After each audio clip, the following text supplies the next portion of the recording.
morning 11th standard. Today we come up with another one video of chapter 1, and that is based on the laws of chemical combination. In my previous one video we have discussed about the pure substances and mixtures, means that is classification of matter, from which we have discussed that how many types of pure substances are there and how many types of mixtures are there. Now we further move on to the another one topic, laws of chemical combination. As all of you know, that compound is formed by the combination of two or more than two elements in a fixed proportion chemically.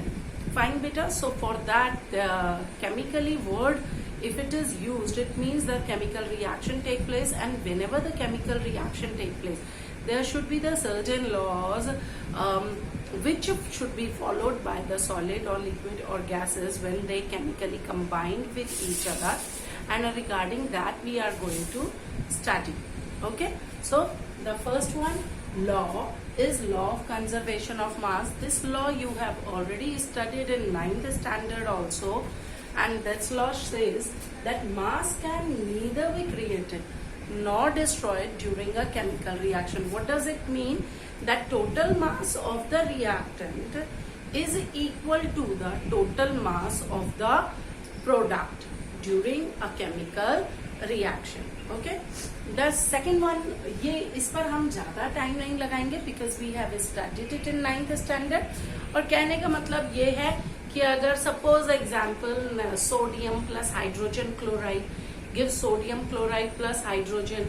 So in this one case, whatever the mass of sodium and hydrogen chloride will take place, that must be equal to the mass of NaCl and H2.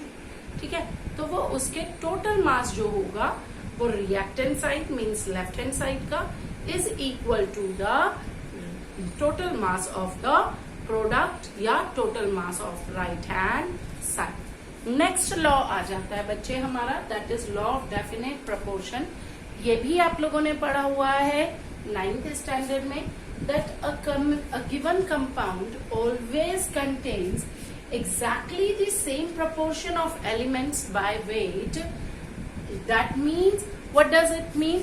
कि अगर किसी compound के अंदर element की proportion जो होगी, एक fixed element की प्रोपोर्शन जो होगी, वो by mass, by weight, it will be always same whether that sample, whether that compound is collected from anywhere. It hardly matter. For example, मैं आपको बताती हूँ, if we collect the water water from different samples, yeah, from different sources like tap water, distilled water, then we collected it from drainage, ठीक है, then we collected it from rain water.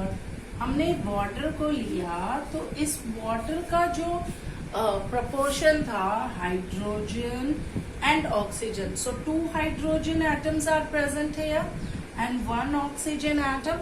By mass, hydrogen atomic mass is 1.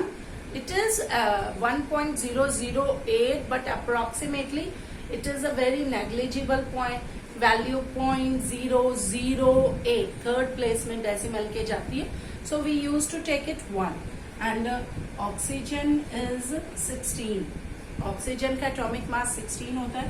Hydrogen के 2 atoms है, तो it is equals to 2:16. अब अगर हम इसको fixed proportion by weight करते हैं, lowest में ले जाते हैं, so it becomes 1:8.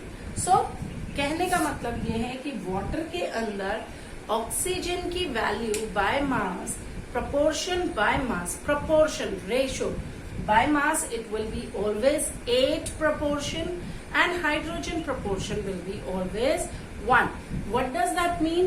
कि जो element का जो composition है, that will always remain definite in a particular compound, and that's why sometimes this law is also known as law of definite composition. Clear है बेटा? तो इसको हम लॉ ऑफ डेफिनेट कंपोजिशन भी कहते हैं. सिमिलरली अगर हम बात करते हैं कार्बन डाइऑक्साइड की, So in carbon dioxide case also, carbon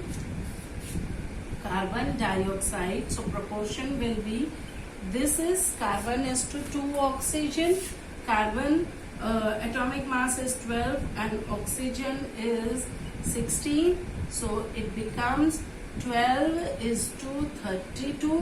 मैंने नीचे हो रहा था इसलिए यहाँ लिख दिया है बच्चे, 12 is to 32. तो आप इसको अब क्या कर सकते हो, इसको लोएस्ट उसमें आ जाइए, सिंपलेस्ट रेशियो में, होल नंबर रेशियो में कन्वर्ट कर दीजिए. तो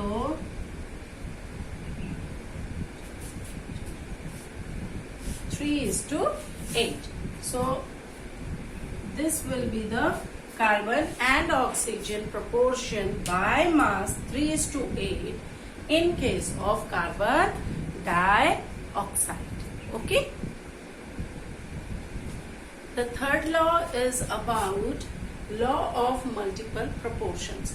बेटा इसमें जैसा कि नाम बता रहा है मल्टीपल प्रोपोर्शन, अगर एक ही एलिमेंट डिफरेंट प्रोपोर्शंस में किसी दूसरे फिक्स्ड एलिमेंट के साथ कंबाइंड होता है तो वो डिफरेंट कंपाउंड्स बनाता है. I repeat my self, if हम एक एलिमेंट को कंपाउंड के किसी एक एलिमेंट को उसकी प्रोपोर्शन फिक्स कर दें और दूसरा एलिमेंट की प्रोपोर्शन को वेरिएशन पे ले आते हैं, वेरी करते हैं, तो वो डिफरेंट कंपाउंड्स फॉर्म करेगा. सो इसलिए क्योंकि वो डिफरेंट कंपाउंड्स बना रहा है, मल्टीपल कंपाउंड्स बनाता है, that's why we called up this law a law of multiple proportion. जैसे कि हमने कहा कि अगर दो एलिमेंट्स आपस में कंबाइन हो रहे हैं और एक से ज्यादा कंपाउंड बनाते हैं, जैसे कार्बन और ऑक्सीजन है, carbon monoxide, carbon dioxide, hydrogen and oxygen है, वाटर, हाइड्रोजन पेरोक्साइड, ऐसे काफी सारे हैं, नाइट्रोजन एंड ऑक्सीजन है, nitric oxide, nitrous oxide, nitrogen dioxide, so many type different compounds are form. ठीक है. सो ऐसे दो एलिमेंट अगर एक से ज्यादा कंपाउंड बनाते हैं तो वो कहते हैं कि अगर एक मासेस, एक एलिमेंट का मास हम क्या कर देते हैं दूसरे एलिमेंट की फिक्स प्रोपोर्शन में रखते हैं, तो we will get the different compounds which are present in a ratio of small whole numbers.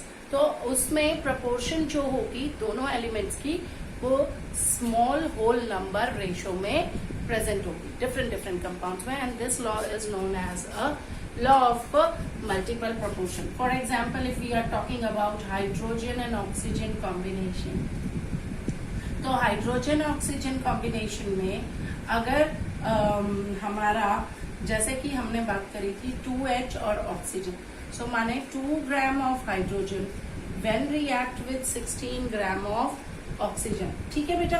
So it is forming water, and when 2 gram of oxygen combine with 32 gram of oxygen, है ना, तो it is forming hydrogen peroxide. तो ये ratio कितनी हुई, यहाँ पे जो रेशियो हुई वो हुई 2:16 माने 1:8, और यहाँ जो रेशियो हुई वो हुई 2:32 माने कि कितनी हो गई बेटा 1:60.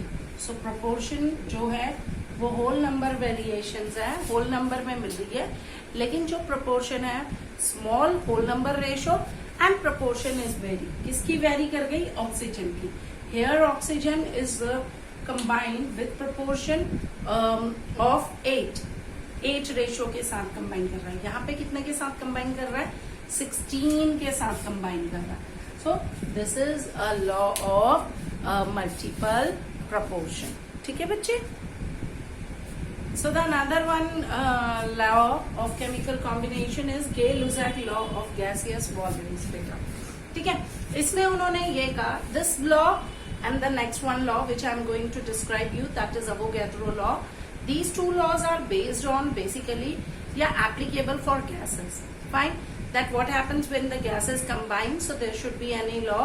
First of all, I just want to tell you, clarify here one more thing, that whenever the gases combined with each other, so any law, anything applied only when the gases combined with each other at same temperature and pressure. ठीक है, तो ये याद रखिएगा, उनका temperature और pressure क्या होना चाहिए, सेम होना चाहिए. then only any law or any we can say theory can be applicable for gases. Otherwise, all of you must know that by changing the temperature or by changing the pressures, gases expand, gases compress, and that's why they do not apply, yeah, they do not behave as the law says. Okay? So we move further, and Gay-Lussac law, according to the Gay-Lussac law, that when gases combine or produced, ठीक है, दोनों ही, या तो वो combine कर रही हो या वो प्रोड्यूस्ड हो रही हो in a chemical reaction, then they always do it in a simple ratio by volume. तो वो हमेशा किस तरीके से कंबाइन होती हैं गैसेस आपस में, या किस तरीके से प्रोड्यूस्ड होती हैं, वो हमेशा Gay-Lussac के अकॉर्डिंग वो हमेशा by volume they always do so in a simple ratio. एक सिंपल रेशो में वो आपस में कंबाइन होती हैं या वो एक सिंपल रेशो में प्रोड्यूस्ड होती हैं during a chemical reaction condition at same temperature and pressure. हम टेम्परेचर और प्रेशर को वेरी नहीं करेंगे, तो उस टाइम पे वो एक सिंपल रेशो में बाय वॉल्यूम कंबाइन या प्रोड्यूस्ड होंगी. फॉर एग्जाम्पल मैं समझाती हूँ. जैसे हमने रिएक्शन ली H2 plus Cl2 gives 2HCl, है ना. H2 plus Cl2 gives 2HCl. तो इसका मतलब H2 hydrogen gas when combined with the chlorine gas gives 2 volume of hydrogen chloride gas, है ना. तो इस केस में बेटा 1 volume of hydrogen reacts with 1 volume of chlorine gas gives 2 volume of hydrogen chloride. तो सिंपल रेशियो है 1:1:2, है ना. यहाँ देखिए 1 volume of H2 combines with 1 volume of Cl2 gives 2 volume of HCl. Simple ratio का मतलब कि वो फ्रैक्शन में नहीं होना चाहिए, वो डेसिमल में नहीं होना चाहिए, और स्मॉल होल नंबर रेशियोज में होना चाहिए, होल नंबर रेशियो में होना चाहिए. Similarly when 2 volume of hydrogen gas combines with 1 volume of oxygen gas, then gives a 2 volume of water vapors which we also call steam. ठीक है, तो 2 volume of water vapour मिला. For example here also 2 volume 2H2 plus O2 gives 2H2O. ठीक है, सारा gaseous state में है बेटा, ये वाली भी गैसियस स्टेट में है, ये वाली भी गैसियस स्टेट में. सो 2 वॉल्यूम ऑफ H2 react या combine with 1 volume of H2 gives 2 volume of water vapor. So here also the ratio which is present 2:1:2. So this is this is also a simple whole number ratio by volume. So Gay-Lussac यही बोल रहे हैं, बोला था कि जब भी gases combine होंगी या प्रोड्यूस्ड होंगी किसी केमिकल रिएक्शन में, तो उनकी जो बाय वॉल्यूम जो प्रेजेंट होगा वो एक सिंपल होल नंबर रेशियो में होगा. ठीक है. So the last one law is Avogadro law. बेटा this is very important law, और इसमें उन्होंने ये कहा था that equal volume of all gases contains equal number of molecule at same temperature and pressure. At same temperature and pressure कहने का मतलब ये है बेटा कि अगर जैसे हमने देखो गैसेस ही में लेनी है, this law is also applicable only for the gases. और उन्होंने ये कहा कि अगर रिएक्शन के दौरान जैसे for example hydrogen when react with chlorine gas gives hydrochloric acid. ठीक है, हाइड्रोजन क्लोराइड गैस. तो अब इसमें देखिए एक वॉल्यूम किसका लिया है, हाइड्रोजन का, एक वॉल्यूम किसका लिया, क्लोरीन गैस का. तो क्या बना हमारा 2 वॉल्यूम ऑफ HCl बन गए. ठीक, just have a look, I explain it here. हमने जैसे एक वॉल्यूम, ये क्या है, hydrogen is a diatomic molecule. Avogadro ने ही डाइएटॉमिक पॉलीएटॉमिक मॉलिक्यूल्स के बारे में भी बताया था. ठीक है, डाइएटॉमिक पॉलीएटॉमिक मॉलिक्यूल्स के बारे में भी बताया था. For example hydrogen is a diatomic because it consist of 2 hydrogen atom. Chlorine is again a diatomic because it contains 2 atoms of chlorine. And similarly, hydrogen chloride is also a diatomic as it contains 2 atoms of hydrogen chloride. So simply we can say that 1 volume of hydrogen when react or combined with 1 volume of chlorine, it gives 2 volume of HCl. तो यहाँ पर बेटा देखिए H2 दो volume, अगर suppose पांच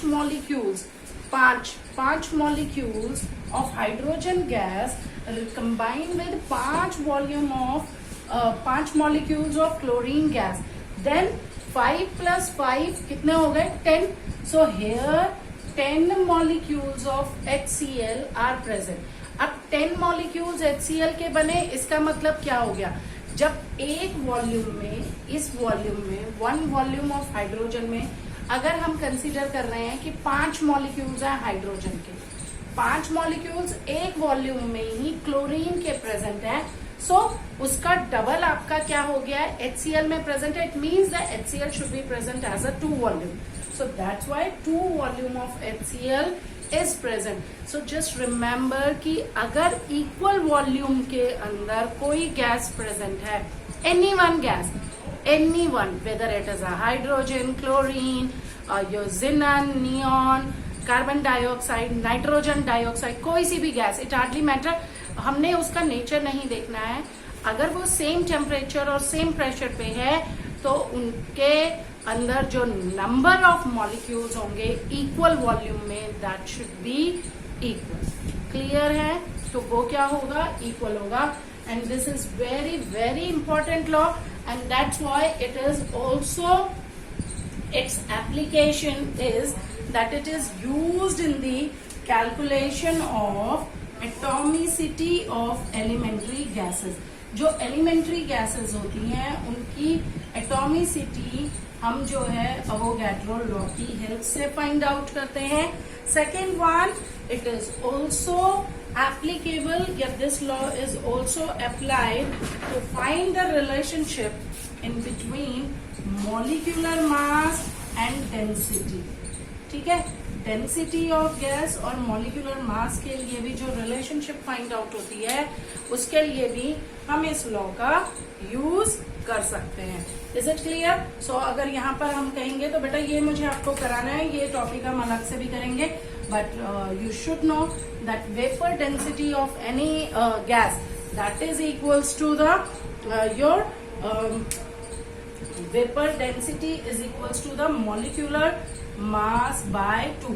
We will apply this formula in other numericals also later on, and I will tell you this one. ये हम अलग से भी करेंगे, but here I am just telling you the application of this law.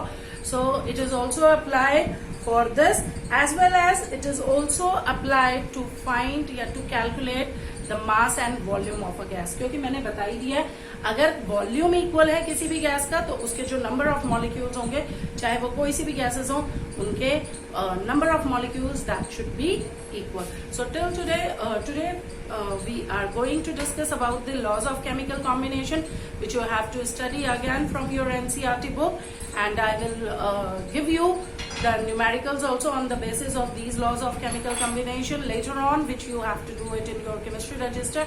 Till that time, for today, your homework is just note down all the laws of chemical combination in your chemistry register. Thank you.